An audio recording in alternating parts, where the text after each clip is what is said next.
Assalamualaikum warahmatullahi wabarakatuh.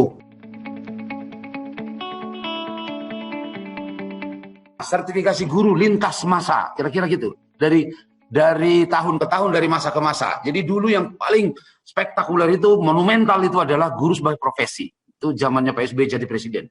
Deklarasi ini risikonya panjang. Dan alhamdulillah dulu guru pekerjaan, sekarang jadi profesi.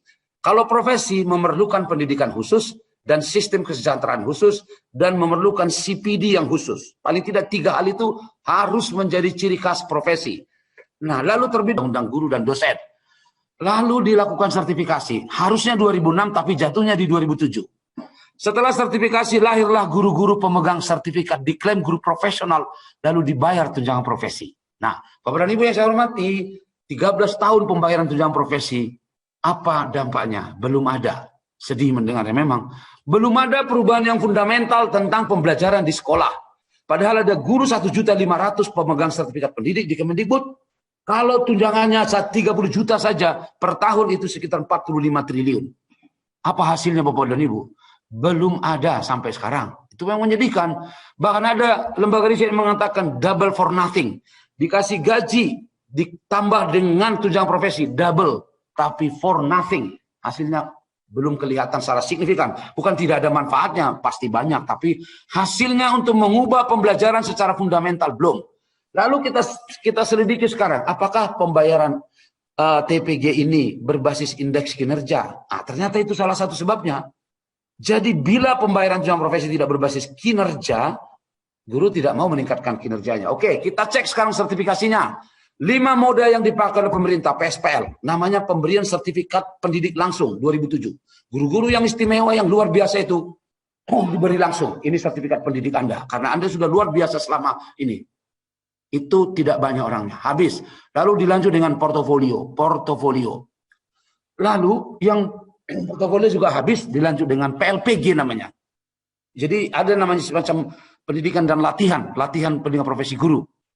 Habis yang itu dibuka PLPG, PPG Daljab dan PPG Prajab. Sekarang kelima ini diakhiri dengan yang disebut tadi oleh UKM PPG, uji pengetahuan.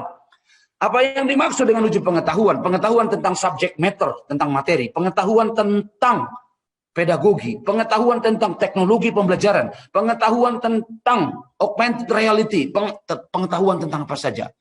Lalu ukinnya dites. Bila Anda mau punya pengetahuan yang luas, belum tentu Anda menjadi guru yang baik.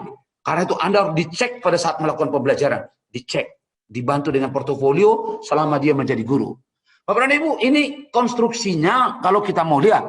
Dan program ini apa latarnya? Karena itu saya memberikan latar akademik. Bahwa latarnya adalah kualitas lulusan. Kalau saya menyebut kualitas lulusan, di dalamnya ada integritas, ada sikap, ada keterampilan, ada cara berpikir, ada cara bernalar. Itu maksudnya kualitas lulusan.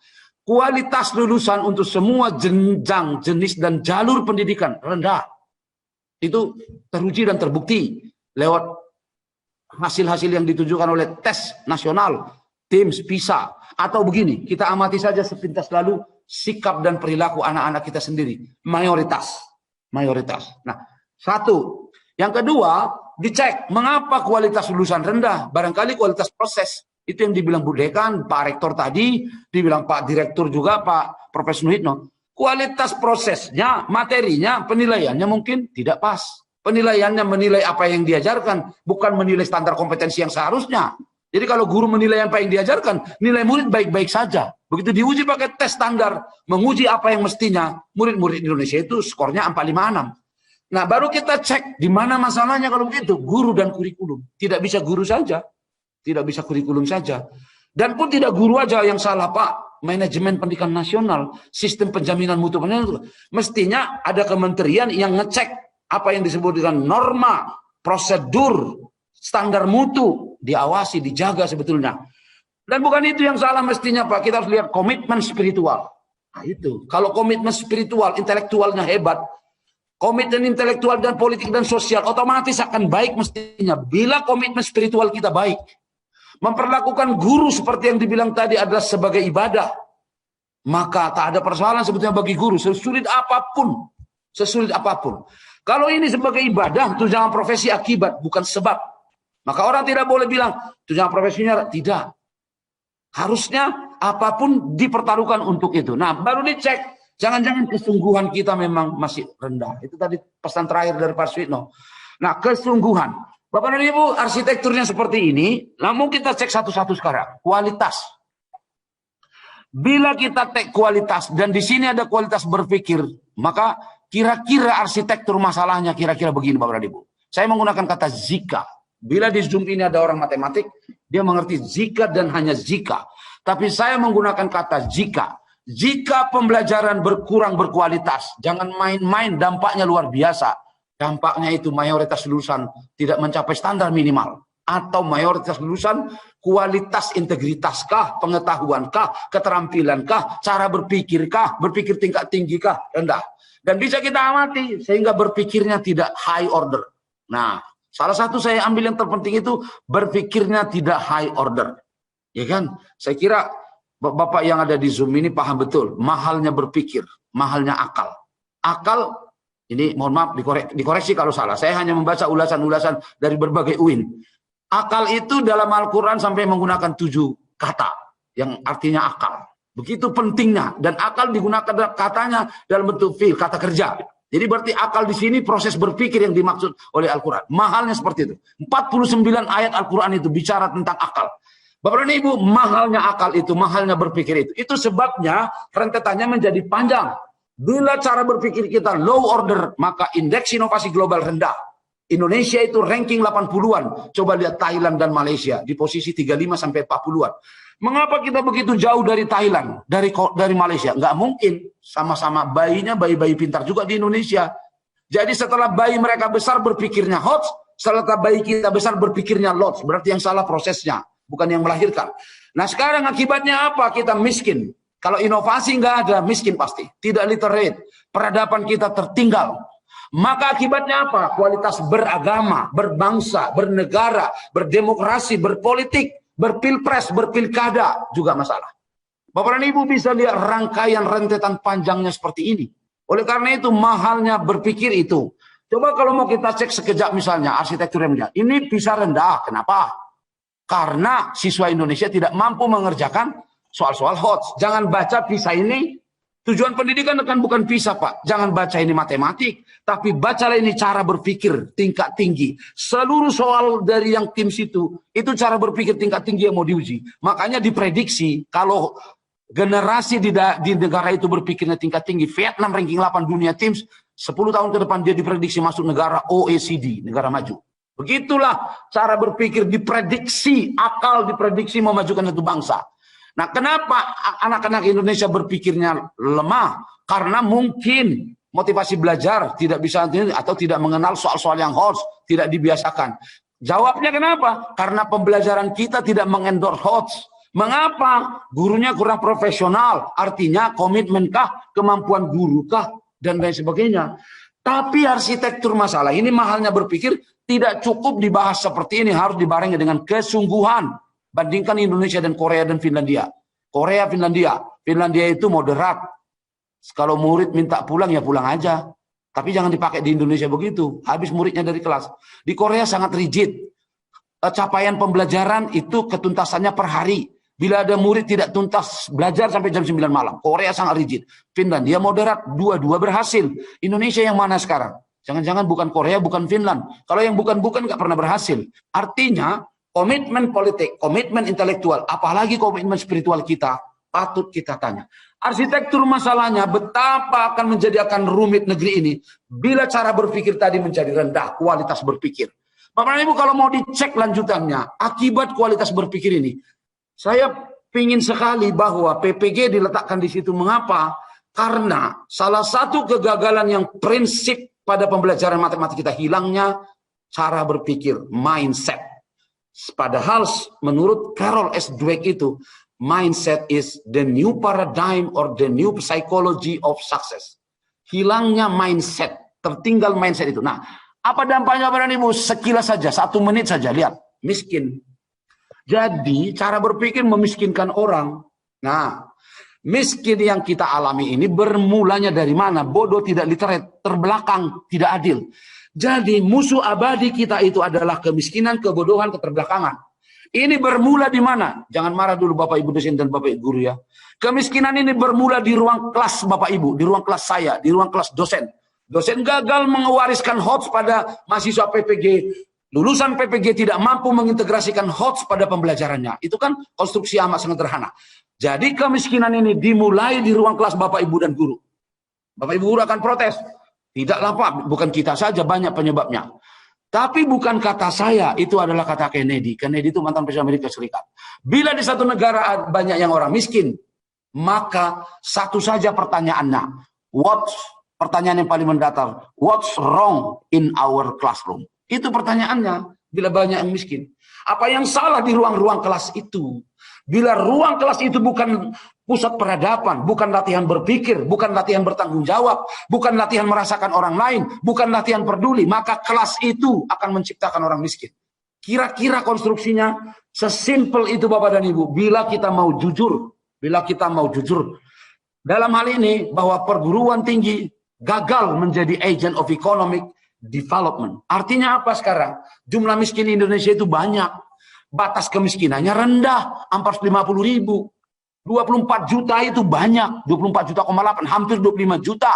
Padahal itu kontradiksi dengan karet nomor 1, kayak kelapa sawit nomor 1, karet nomor 2, timah nomor 2. Kaya kali, nomor 3 ini.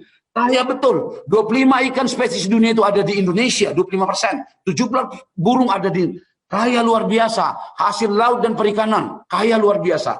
Bahkan pada 2003 yang lalu, lada putih nomor 1, lada hitam nomor 2, nomor 1, 2. Gitu terus kita, sumber dayanya luar biasa. Bila alam seperti ini tapi banyak orang miskin, itu paradoks. Berarti apa akar masalahnya? Cara berpikir.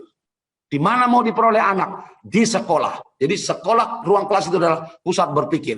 Bapak dan Ibu, kalau mau saya cek seperti itu. Saya mau cek misalnya yang ketiga ini. Coba pembayaran tunjangan profesi, lihat. Kita 2007 sampai hari ini 2021, PSPL ada 1.500.000 guru di lapangan. Ada dampaknya? Nggak ada. Belum. Nah, mulai 2022 nanti kita akan selesaikan PPG Daljab, banyak sekali jumlahnya. Mulai 2021 dan seterusnya nanti begini. Dan nanti akan kita terapkan, saya berharap ada new model PAG pendidikan akademik dan new model PPG. Cukuplah kita cetak 70.000 untuk mengganti yang pensiun. Berarti di LPTK cukup 100.000 mahasiswanya. Selesai. Sekarang 450.000. Nah, itu masalahnya. Atau begini, coba lihat dulu, mestinya yang bisa mempertahankan dan melanjutkan kompetensi guru itu profesional adalah diklat. Maka ini hak guru. Diklat ini lanjutan dan pengembangan. Orang bicara teaching quality learning itu ada di dasar. Tapi orang bicara inovasi ada di sini. Orang bicara di sini hasil-hasil pengembangan yang diadakan oleh guru-guru itu dipakai oleh temannya guru yang lain. Bukan saya harus seperti itu konstruksinya gitu. Nah, Bapak dan Ibu sekarang kalau mau kita periksa satu persatu apa yang kita lakukan selama ini, nomor 4 misalnya, kayak apa sih ini PSPL dan lain sebagainya ini, lihat deklarasi terus ini lalu dibuat PLPG 9 hari 90 jam uji kompetensi, peer teaching, peer counseling, peer supervising, pendekatannya PI-Campbell, hasilnya juga ini.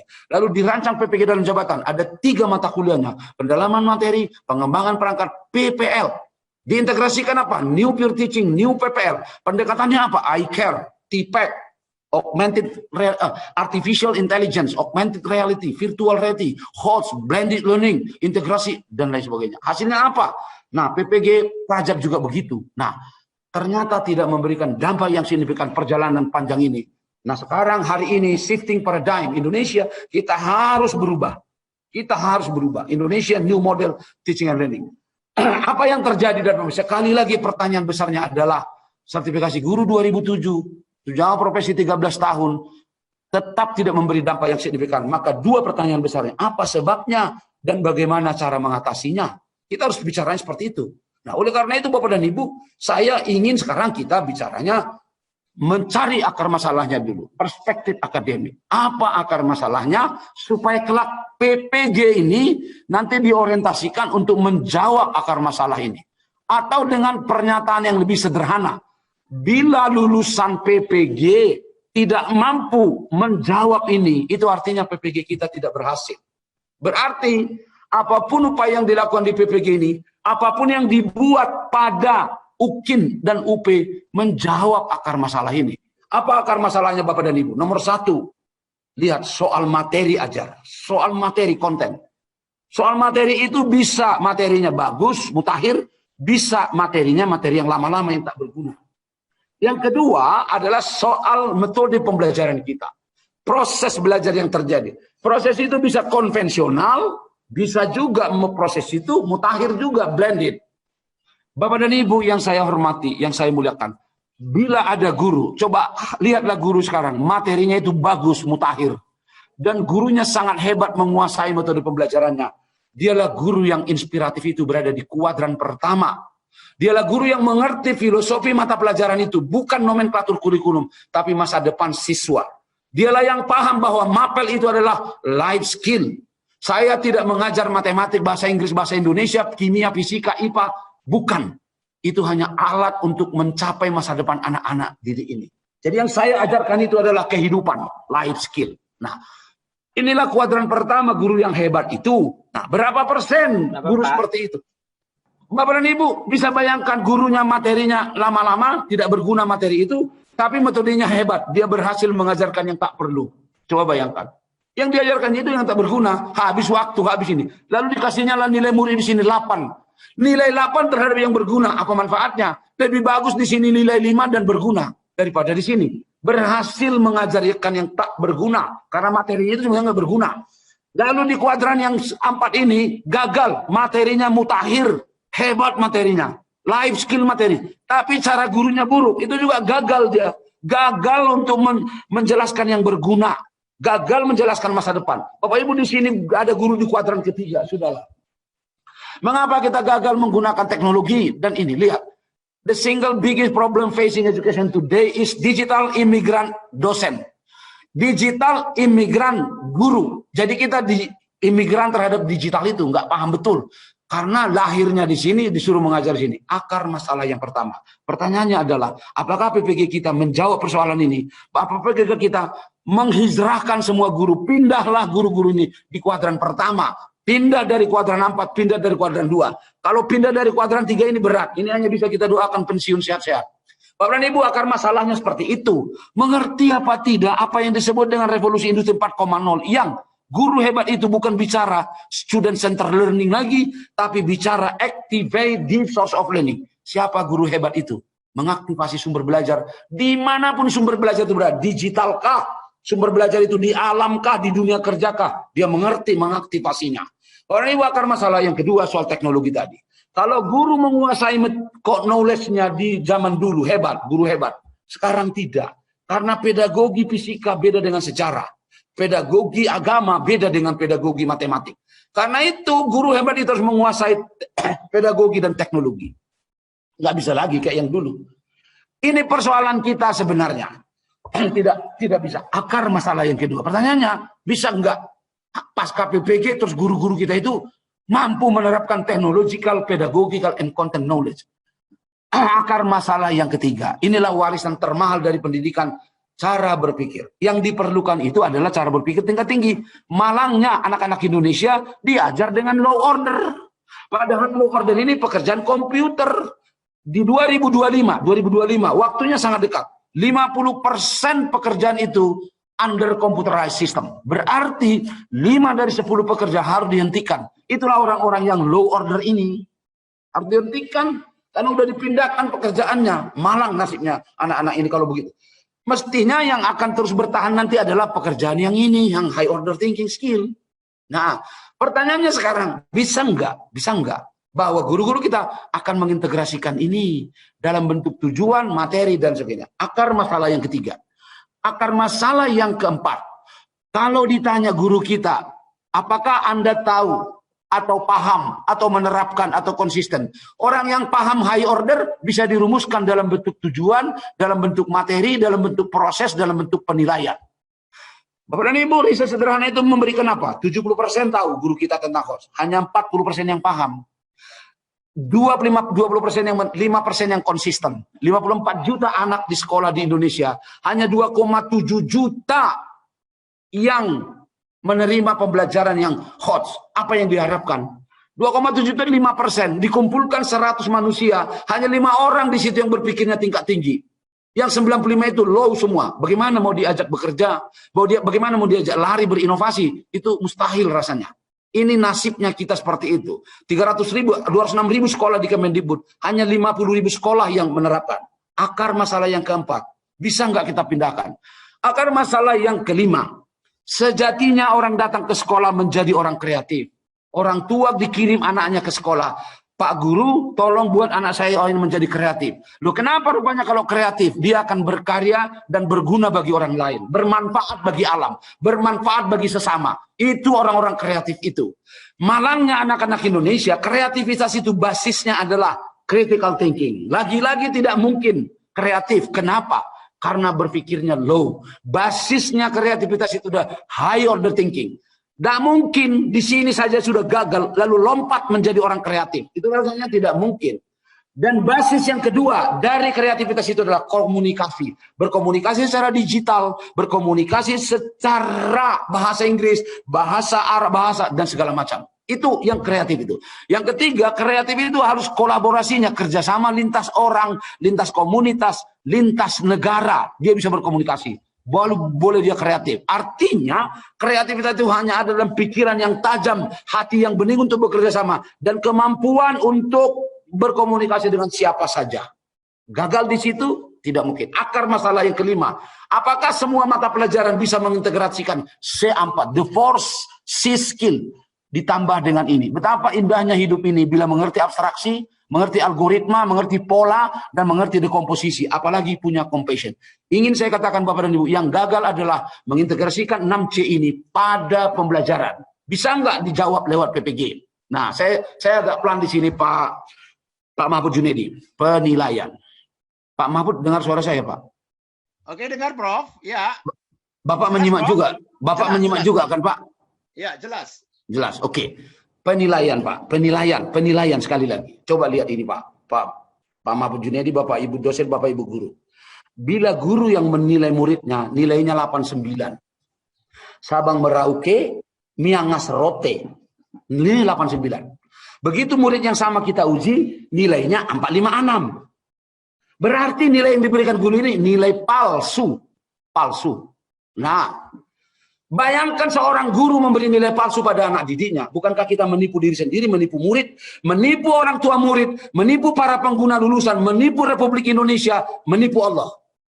Bukankah begitu kalau kita memberi nilai palsu? Nilai 4 kita bilang 7, nilai 5 kita bilang 8. Kata Winarno Suraman, memberi nilai palsu pada anak didik sama dengan membunuh anak kandung sendiri. Makanya menghancurkan satu negara tidak perlu pakai sistem yang hebat-hebat. Hancurkan penilaian di sekolah, hancur generasi itu. That's it. Itulah malangnya. Dan itulah posisi penilaian mahalnya dalam satu pendidikan. Makanya ada negara menjagai penilaian saja. Proses semua diserahkan kepada masyarakat.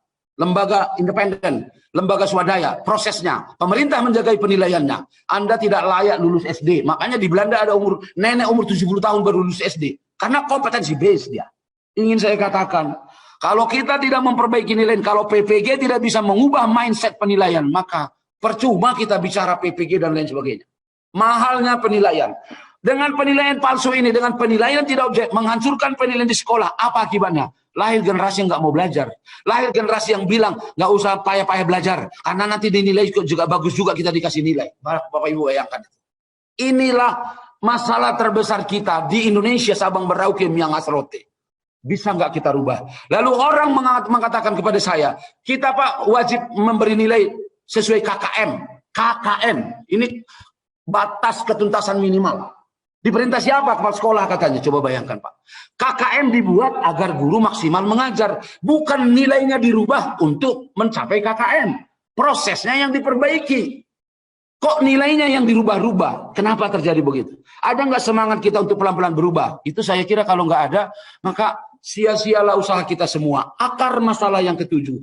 Akar masalah yang kedelapan, asal bicara guru, kita langsung bicara kesejahteraan. Padahal, kalau dinaikkan gaji guru 10 kali lipat, maka gaji guru setara dengan 70 juta misalnya. Pertanyaannya, apakah otomatis pembelajaran baik di sekolah? Jawabnya tidak, sekali lagi tidak. Mengapa? Karena gaji guru itu hanya bisa menaikkan orang di 70% kinerjanya. Nggak ada gaji bisa menaikkan kinerja 100%. Nggak ada. Lihat, baca risetnya baik-baik. Yang bisa menaikkan kinerja 100% adalah mindset, integritas guru, value-nya. Membuat ini sebagai ibadah, bekerja sebagai ibadah, aktualisasi diri, membuat ini sebagai ladang amal. Kalau itu baru betul kinerjanya akan 100%. Jadi akar masalah yang itu adalah soal guru kita, soal kurikulum yang tidak harmonis secara vertikal dan horizontal. Ini dia kurikulumnya, buruknya. Masa anak SD dijejali dengan mata pelajaran? Tidak ada mata pelajaran di SD. Yang ada di SD itu sikap yang banyak. Sekarang dijajali mata pelajaran. Jadi matematik nggak ada. Ini hanya sumbernya saja.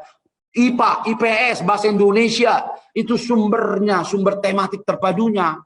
Jadi nggak ada. Belajarlah dari alam. Jangan kasih tugas sama anak-anak yang nggak ada hubungannya dengan kehidupannya. Dia nggak mau mengerjakan tugas itu. Dan saya kan guru matematik, apalagi guru matematik. Nah, jadi tidak harmonis secara horizontal antara pengetahuan, sikap, pengetahuan dan keterampilan.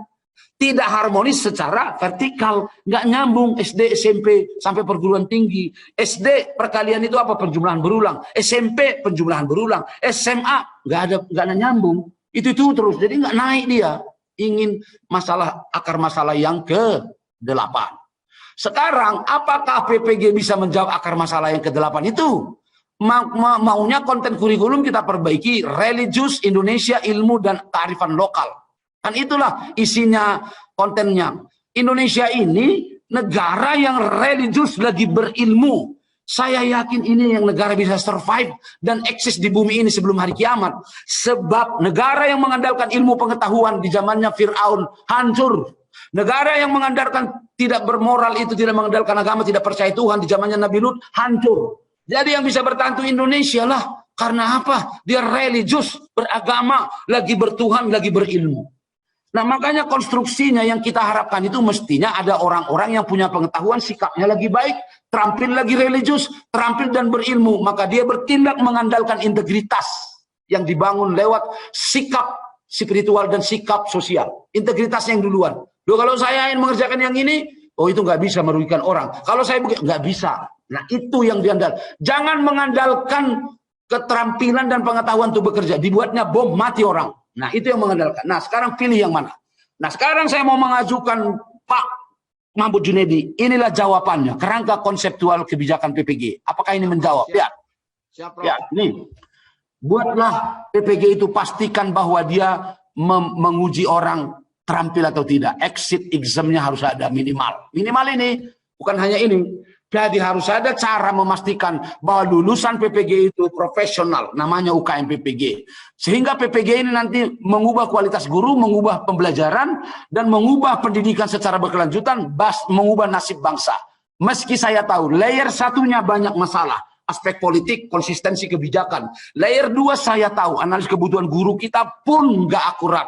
Ketika Teaching Profession Summit di Amerika 2013, saya mewakili Pak Menteri. Hanya laporan Indonesia yang bikin orang tertawa.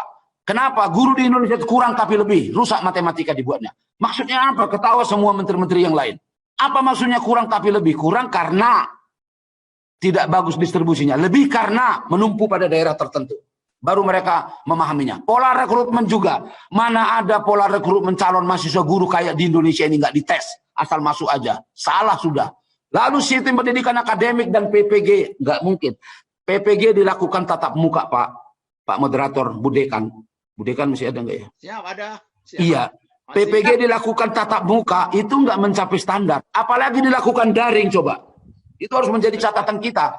Lalu bisa nggak dengan daring mencapai standar? Bisa, nanti saya sampaikan. Lalu semuanya uji kompetensi harus kita evaluasi, kata Pak Direktur tadi. Tunjangan profesi kita evaluasi, UKM PPG, semua kita evaluasi. Nah sekarang buatlah rumusan yang ideal dari alumni PPG. Ini dia. Orangnya harus menginspirasi. Pendidikan itu adalah inspirasi. Titik. Inspirasi. Orangnya itu teladan. Living example. Ajaran Nabi Muhammad seperti itu. Orangnya itu mempesona. Ikhlas. Ini rumusannya. Dari mana kita ambil itu? Dari kompetensi abad 21, dari SNDikti, Undang-Undang Guru Dosen, dan KKNI. Nah sekarang berlakulah pertama prinsip 5-4 bagi guru. Apa yang dimaksud dengan prinsip 5-4? Memiliki 5, wajib mendapat 4. Apa yang 5 itu? Bakat, komitmen, kualifikasi, kompetensi, tanggung jawab. Berbakat, berkomitmen, berkualifikasi, kalau tak ada tanggung jawab, nggak bisa, wajib. Maka dia akan dapat apa? Gaji, tunjangan profesi, penghasilan. Maka dia akan dapat apa? Pelatihan. Jadi pelatihan hak guru. Jangan sampai nggak ada pelatihan, CPD, Continuing Professional. Tapi pelatihan itu ada dua, oleh diri sendiri dan oleh vendor. Yang paling dasar hasilnya yang mana? Oleh diri sendiri. Self-direct learning, SDL. Jaminan perlindungan dan organisasi profesi. Bapak dan Ibu, ini prinsipnya. Nah, konstruksinya sekarang. Supaya benar bahwa ini adalah hal yang betul-betul berguna, maka konstruksi arsitektur kompetensi siswa dan guru profesional. Seorang guru profesional bicara siswa dan siswa dan siswa. Untuk apa orang siswa datang? Menjadi bermanfaat. Bahasanya kontributor peradaban. Jadi dia menyumbang peradaban negerinya, bangsanya. Tapi untuk dirinya juga. Bermanfaat bagi alam. Di alam ini ada orang, ada tumbuhan, ada hewan, ada sungai, ada. Sama sungai pun bermanfaat orangnya. Itu dikirim ke sekolah. Nggak mungkin bermanfaat kalau nggak bertanggung jawab. Bagaimana caranya? Tanggung jawab. Nggak mungkin bertanggung jawab kalau orangnya nggak percaya diri. Nggak bisa. Nggak mungkin dia percaya diri kalau bukan pebelajar. Mahal menjadi pebelajar itu. Kalau mau lihat pebelajar itu, kira-kira kalau kata Imam Syafi'i, jika kamu tidak tahan dengan lelahnya belajar, maka kamu harus tahan dengan pahitnya kebodohan. Atau Imam Syafi'i bilang dengan cara yang berbeda, barang siapa tidak mau merasakan pahitnya belajar, ia akan merasakan hinanya kebodohan sepanjang hidupnya. Begitu mahalnya ternyata mencetak menjadi pebelajar. Kenapa? Karena kualitas pembelajaran yang mengubah nasib orang. Kualitas pembelajaran orang bisa berakhlak mulia. Dan dia betul-betul pembelajar sepanjang hayat. Bapak Ibu yang saya muliakan, inilah kunci utama pendidikan kita mestinya.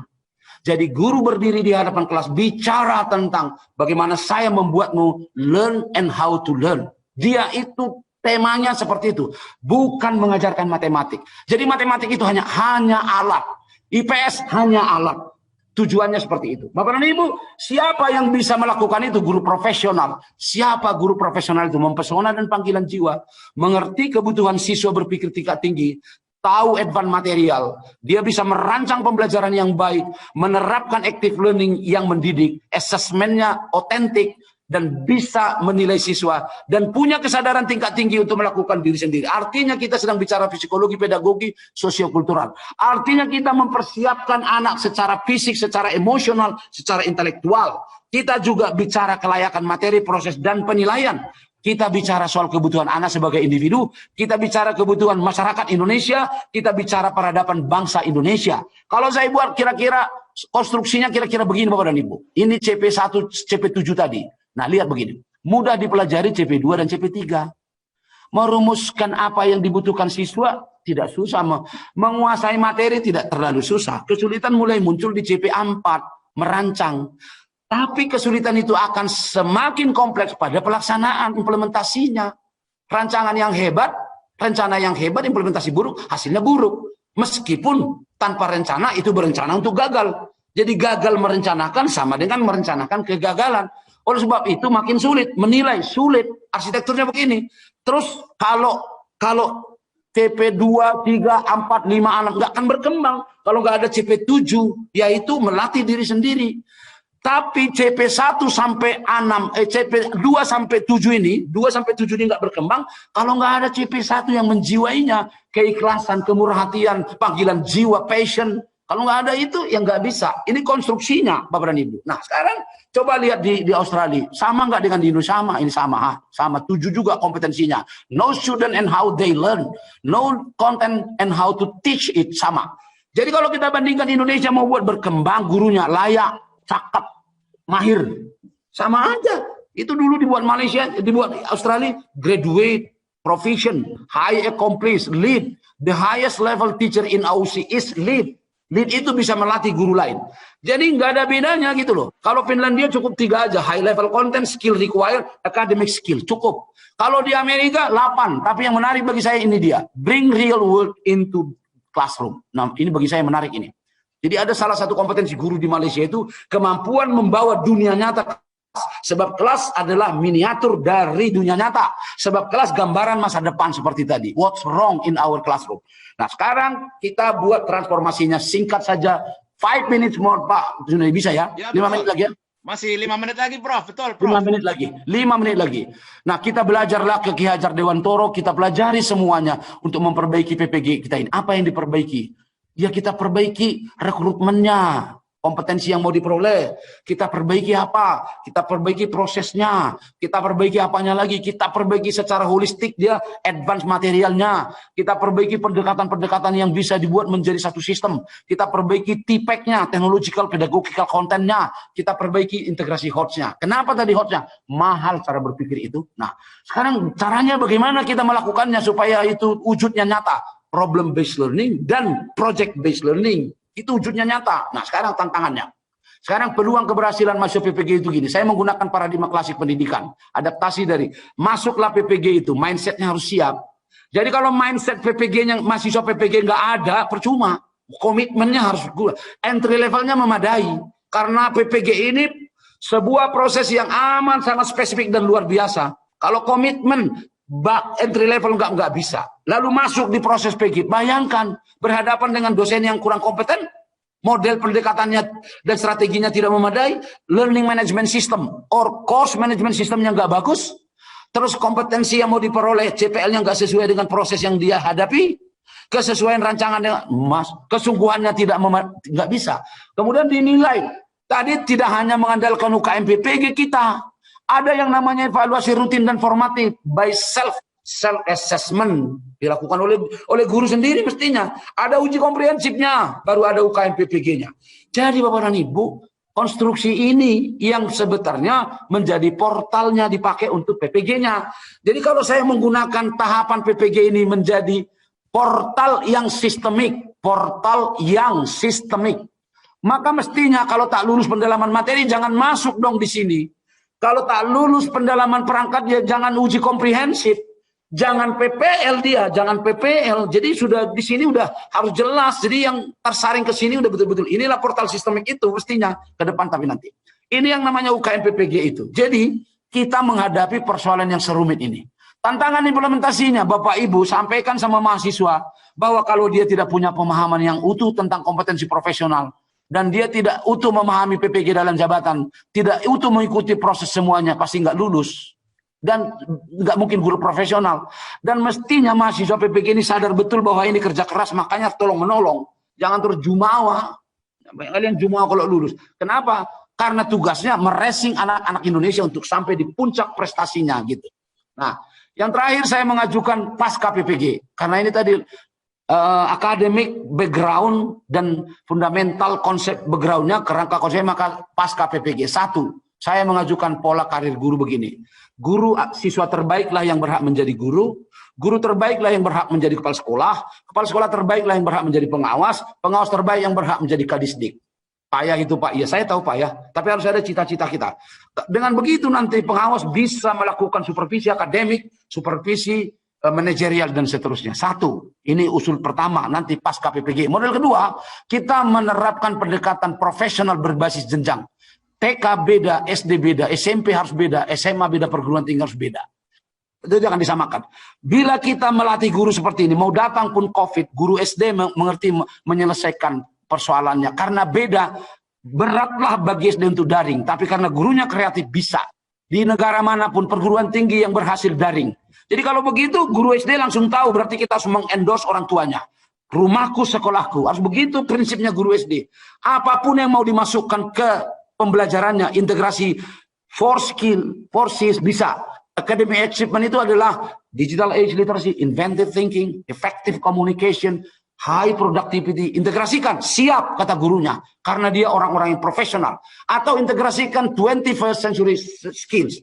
Ways of thinking, the ways of working, tools of working, and living in the world. Buat di perguruan, dia bisa. Yang ketiga, ini nggak usah kita bicara perubahan kualitas kelas, perubahan guru. Bila tidak ada perubahan yang fundamental tentang mindset guru. Berubahnya dari sana. Berubahlah dari sana. Kenapa? Mindset tentang apa? Kalau guru akan menempatkan PPG untuk mendapat tunjangan, itu memang masuk akal. Tapi itulah serendah-rendah manusia, bekerja untuk uang. Tapi kalau guru profesi menempatkan ini sebagai ibadah, selesai persoalan kita di Indonesia. Sudah tuntas, nanti semua gurunya hebat. Kenapa? Karena jadi guru itu adalah rahmat, amanah, panggilan, aktualisasi, ibadah, seni, kehormatan, dan layanan. Bila sudah terjadi ini, maka kesadaran untuk CPD lahir, barulah kita bicara soal mengubah suasana pembelajaran dari guru yang cuma seperti ini menjadi guru seperti ini. Muridnya semua nanya. Nanti akan lahirlah orang-orang yang belajar tangguh lagi mandiri, dan lahirlah orang-orang pemikir ulung, bertindaknya rasional dan bertanggung jawab. Dan dialah yang mengubah negara Indonesia. Yang terakhir saya mengajukan, kalau sudah PPG, hanya 3 instrumen membina guru. Uji kompetensi, penilaian kinerja, dan diklat, jangan pernah dilupakan. 3 instrumen itu. Dan ini basis membayar tunjangan profesi guru. Bila indeks kinerjanya 0,8, maka tunjangannya 0,8 kali 4 juta sama dengan 3,2 juta. Lalu dia protes dan bertanya, bagaimana supaya tunjangan saya 100%? Bapak belajar ini, buka ini, latih ini, dan seterusnya. Dia pasti belajar. Tapi kalau sekali 4 juta, selamanya 4 juta, kapan pula dia mau belajar? Jadi nggak di-challenge dia. Yang terakhir saya ingin menyampaikan apa yang disebut oleh seorang Peter Drucker. Masalah kita sekarang, the greatest danger in times of turbulence is not the turbulence. Bukan masalahnya itu, greatest danger-nya bukan masalah itu. Tapi adalah it is to act with yesterday's logic. Cara kita meresponnya dengan logik yang salah, dengan logik yang lalu-lalu. Itu Peter Drucker. Dan nampaknya kita harus berubah oleh Charles Darwin. It is not the strongest of the species that survive, nor the most intelligent, but the one most responsive to change. Kita harus berubah. Hari ini harus lebih baik. Kalau berubah guru, berubah kelas, berubah 54 juta anak Indonesia, akan berubah republik ini. Karena republik ini hanya memerlukan 111 juta untuk menjadi 5 besar dunia. Di tangan guru ada 54 juta, di tangan dosen ada 6,5 juta mahasiswa. Penduduk Singapura itu hanya 5 juta. Bagaimana mengubahnya? Kita berubah dari ruang kelas. Kita berubah gurunya. Bukan hanya guru aja yang berubah, Pak. Yang menunggu-nunggu yang lain berubah, biarlah kita duluan. Jadi nggak usah kita urusi urusan orang lain, kita urusi kelas. Begitu Pak Junedi, Pak Mahfud Junedi, terima kasih banyak, kurang lebih mohon maaf. Wassalamualaikum warahmatullahi wabarakatuh. Waalaikumsalam warahmatullahi wabarakatuh.